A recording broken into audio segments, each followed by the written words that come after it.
Hey everybody, how's it going? John here. I do videos on investing. You're also going to see some videos here on credit. You're also going to see some videos on adventure travel because I got to do something besides work all the time. And then also I'm going to build up some new content on short and medium term furnished vacation rentals. Renting stuff on Airbnb, VRBO. We are right in the thick of the busy season. I've got 3 places I do that with here in Southern California. 2 of them my own, and 1 of them I just manage. So anyway, what do we have today? I'm actually going through a couple opportunities which are ETFs. I love to cover stocks, and I am certainly have a lot of experience in investing in growth stocks and a track record of very good performance in doing it for myself for many years. But also, ETFs are a great way obviously you could just do a S&P 500 ETF, right? But if you want to choose growth ETFs, it's a great way to get exposure to growth companies and growth markets without actually investing in the individual stock. And it is, really purely a passive way to really kind of capture that beautiful growth opportunity. And what I'm doing is I am highlighting 6 growth ETFs that are very compelling, that I think that you might like. So let's take a look at these 6 growth ETFs that I have found. So let's go ahead and get right into it. So what I'm going to do is minimize my screen here a little bit and take you to the Yahoo Finance section of each of these. The first one I'm going to take a look at is symbol VBK. So let's take a look. That's not it. Right here, VBK, Vanguard Small Cap Growth Index Fund. So just to give you a quick summary, so just so you're clear, I'm going to go ahead and, so what small cap really means in terms of numbers, a lot of you probably know exactly what that means, but if you don't know what it means, small cap is really that area basically up to $2 billion in market cap, right? I mean, it technically starts at 300 million, so under 300 million is actually is micro cap, but small cap is 300 million up to 2 billion. Okay, so the Vanguard Small Cap Growth Index Fund (VBK). So if you take a look, they got 36 billion in net assets, which is pretty much right in the middle of the pack here. Of all these groups that I take a look at. And let's go ahead and take a look at their performance. A lot of these ETFs, everybody, are going to have, really quite similar performance because when you have so many companies, in an index fund like this, they're all going to kind of balance, they're all going to average out, right? With VBK, there's 647 companies that they have in the index. So if you take a look at it, pretty impressive 1 year. They actually have an overview here of the 1 year daily total return. They say is 51.95, but the actual trailing returns versus the benchmark, they have here a trailing 1 year of 43.47. So those are some pretty good numbers. If you take a look and you go down to the 5 year, on average 18.4, and then the 10 year on average 13.1. That's actually pretty good for a 10 year, I'd say. But that is VBK, Vanguard Small Cap Growth Index. The next one we have is symbol IWP. Let's hop over to IWP. So IWP is iShares Russell Midcap Growth ETF. So in case you're not really clear on what midcap is the market capitalization of 2 billion, which steps up right after small cap, obviously. And again, most of you probably know this, but might be quite a few people that don't know it. That mid cap is between 2 billion to 10 billion, right? So they've got about 14 billion in net assets, which is a little bit small for the pack here. And you take a look at their performance. We have basically the 1 year daily total return of 44.3, and then the 1 year trailing returns versus the benchmark at 37.7. 5 year on average, the 5 year on average 18.69, and then the 10 year at 13.96, which is actually, I'd say, pretty good for a 10 year. So again, this is the iShares Russell Midcap Growth IWP. IWP's got 356 holdings, in their index fund here. The next one I'm going to cover is actually, it's kind of funny. This is, I'd say, probably the most compelling one in terms of performance. One thing to take note is that they actually are fairly expensive. It's almost like a % management fee that they have. So it's kind of like weird they call it an ETF because it's a fairly high percentage. But their performance is pretty out of control. What is interesting is there's only 58 companies that they have in this, and it's called the actual symbol is IBUY, but there's only 58 companies in this one. So it is Amplify Online Retail. So what they do with this one is actually, the way that they're selecting their holdings is the company has to have at least 17% of their sales from online, and then they actually can go into it. So it's something that's very interesting to me. I actually will be most likely taking a position here pretty soon. But basically, if you take a look at their performance, pretty crazy, a whopping 95.69 1-year daily total return.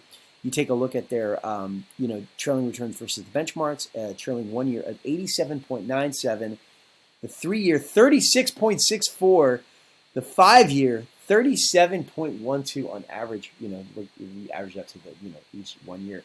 That is really impressive. And then you take a look at their holding again. There's only 58 holdings, in the actual fund here. But you look at the top 10 holdings, thread up. Some of these I don't even know. Poshmark, Stitch Fix, The Real, Overstock, Revolve, Upwork, Big Commerce, Lyft, Lanes End. Pretty wild. Very, very cool fund there for IBUY. And again, only 58 companies in that ETF. So if you like, if growth is intriguing to you and online sales are intriguing to you, this might be really interesting for you. And then the next one here is, let's go to VOOG. I'm going to save. I don't want to say the best, but I'm going to say the two that I have the most experience with for the last two, right? So the next one is VOOG. So VOOG is Vanguard Growth Index Fund. So what I actually have took a fairly big positions in VOOG, which is VOO is the Vanguard S&P 500 Index Fund, and then I also bought VOOG, which is the Vanguard Growth Index of that S&P 500 Index Fund. But this is the Vanguard Growth Index Fund ETF shares. So now this actually has quite a lot more assets than VOOG, the index kind of fund that I have for Vanguard as well. But this is basically 156 billion of net assets, right? And they've got about 260 companies in their ETF. So let's take a look at their performance.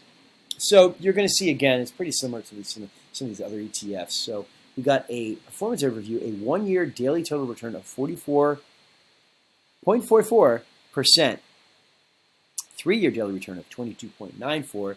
You come down here to the trailing returns versus the benchmark. The 1-year 41.34, the 5-year 21.49, and the 10-year at 16.62, which is obviously pretty good for a 10-year. So that is VOOG. So let's go here to the last couple opportunities here. So the second to last one is QQQ. QQQ might possibly be the most popular one here. You've got net assets of 160.75 billion. One thing that's interesting about QQQ is they only have, let me make sure, yes, they only have 100 holdings. And some pretty impressive performance here with the old QQQ. Performance overview. 1-year daily return, 1-year daily total return, 46.75. 3-year daily total return, 25.95. You go down the list here. they got a 10-year return, 20.27. So pretty impressive with that.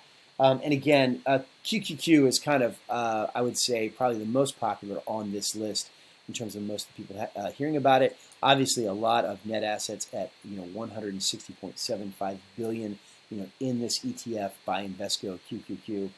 And again, only 100 holdings. The last one we're going to cover is the one that I have had for quite a long time, actually, which is VOOG, symbol VOOG.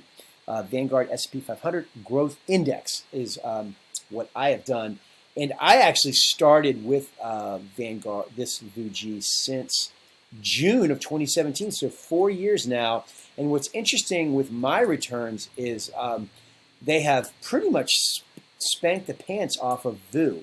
And again, VOO is the S&P 500, just index for Vanguard, right? And that, for me, going back to June, it's about a 45% for the VOO and about a little bit over 75% for the VOOG. So almost double, not quite a double, but almost double the performance of VOO, which is just the S&P 500. So if you take a look at VOOG, smaller net assets, so only 5.6 billion, so the smallest of the group. The one that I've got the most experience in and probably the most assets in of all my ETFs is VOOG at 5 billion. And then you take a look at the performance. The 1 year daily total return 42.48, and then the 3 year 20.47. Got the 10 year at 16.39. And take a look at their holdings. They're probably, the VOOG's got about 300 holdings, so quite a bit of holdings.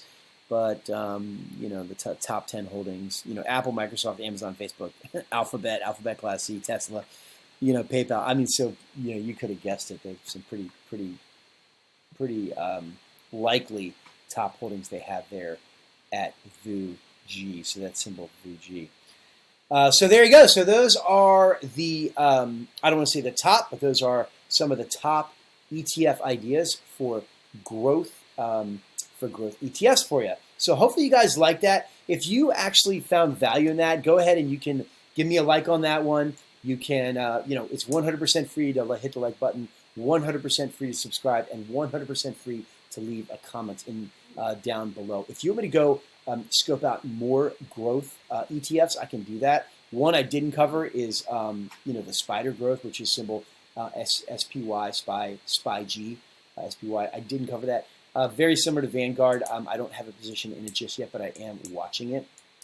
But anyway, if you want to see more growth ETFs, let me know in the comments area, and I can go out and find more for you. But the one that is probably the most interesting is IBUY, where you go in just really 58 companies, 17% or greater of their sales got to come from online.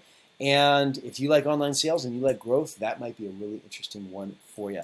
Everybody, I do a lot of videos on individual stocks. I also have recently come out with kind of a stock list of about 45 stocks that I'm tracking, which I call kind of turbo growth.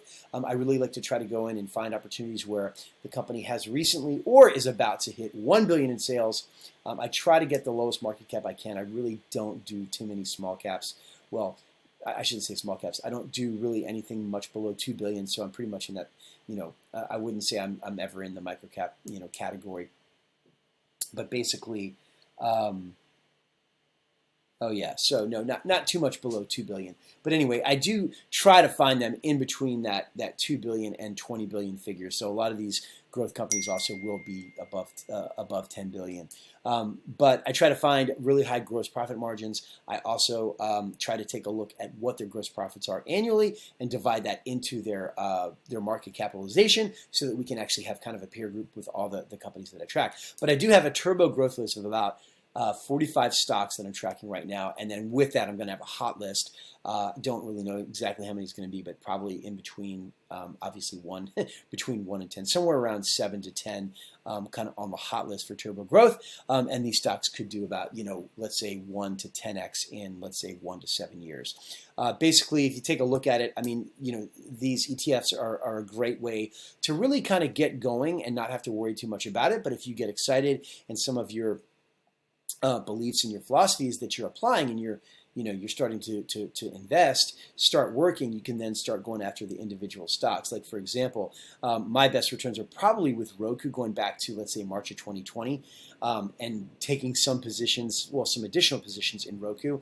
And, at this point, I mean, those are over 300% from, if you look at March of 2020 until now, from those positions that are in Roku from that time of those purchases in March of 2020. Keep in mind, I do actively increase my exposure to Roku, so not my entire Roku return is not 300%, just the earliest ones when they were the lowest are about 300%.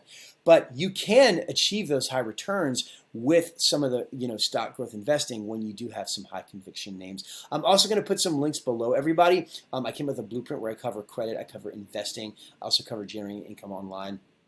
My first job out of college was Merrill Lynch. Then I did some investment banking after that, and then also I worked at Sun America here in Los Angeles for 3 years. So I've got a fairly deep, very deep professional background in investing, and then also I'm a great investor myself. I've got an 80x return on my Netflix shares when you look at the 52-week high. I've got a 33x return on Apple purchased in June of 2007 before the first iPhone came out, and then also I've got a 10x return on Amazon when you take a look at Amazon trading at 3,600 and after hours when they released their earnings back in May of this year. So I'm not a financial advisor. I'm not your financial advisor, but I do cover a lot of different companies in terms of their earnings releases, and then also starting to do some ETFs like I did today. So if you want to check any of that out, go ahead and you can see those links. I'll put them below if you're interested in checking those out, and thank you very much.